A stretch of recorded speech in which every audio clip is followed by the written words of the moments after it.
So let's talk about vectors in 3D, 3 dimensions. We're going to go through this real quick because guess what? Most of those properties of vectors in the plane, they directly apply to what's in space too. You have a third component, but everything else is the same. You add component-wise.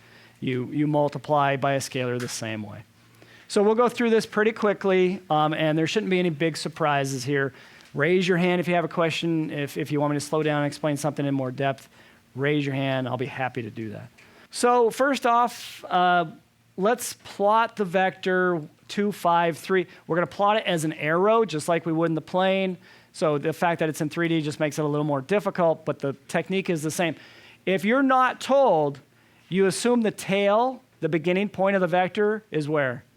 Origin. At the origin. If you're not told, I mean, you can put copies of vectors anywhere, but if you're not told and you have those alligator brackets on the end, then when you plot it, and you don't need to move it around, you'll plot it so that its initial point is 0, 0, 0. We call that the tail, right?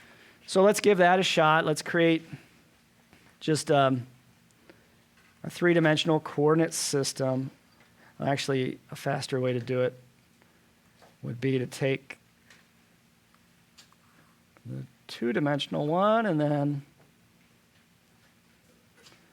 put in an axis kind of sticking out. You're supposed to imagine this axis sticking out at you. I'll put the positive x-axis coming out at you. Right-hand rule means that the right-hand part of the axis in the screen has to be the positive y-axis, and then positive z-axis.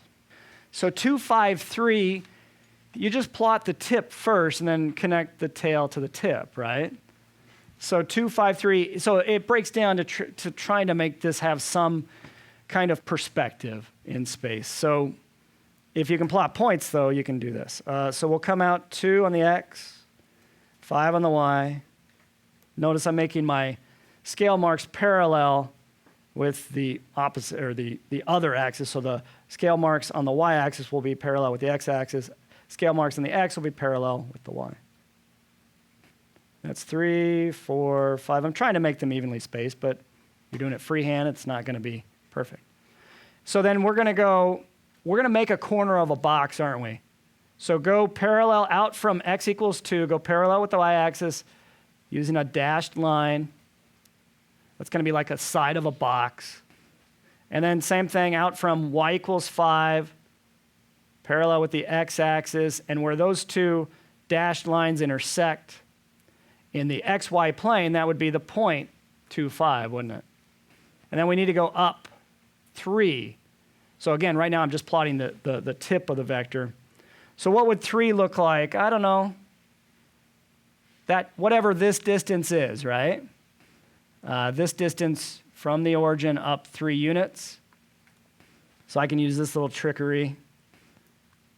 Oh, so from this x, where 2, 5 is in the xy plane, I should go up that distance.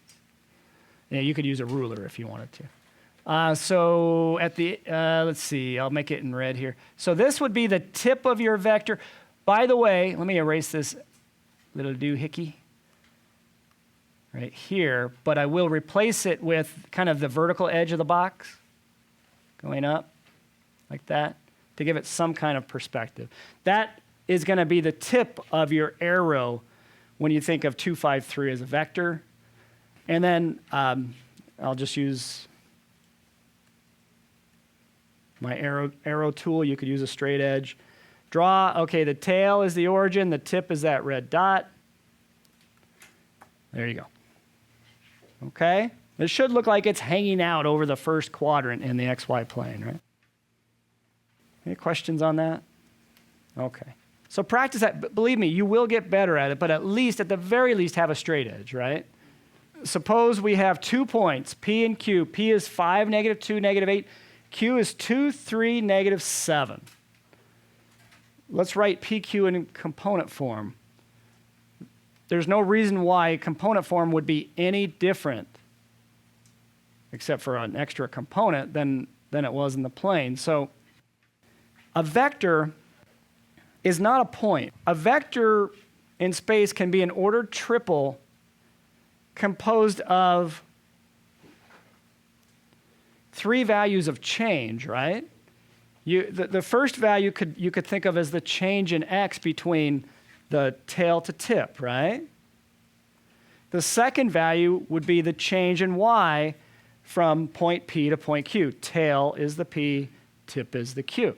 So change in y. And then, so you're in the plane, that's all we were talking about.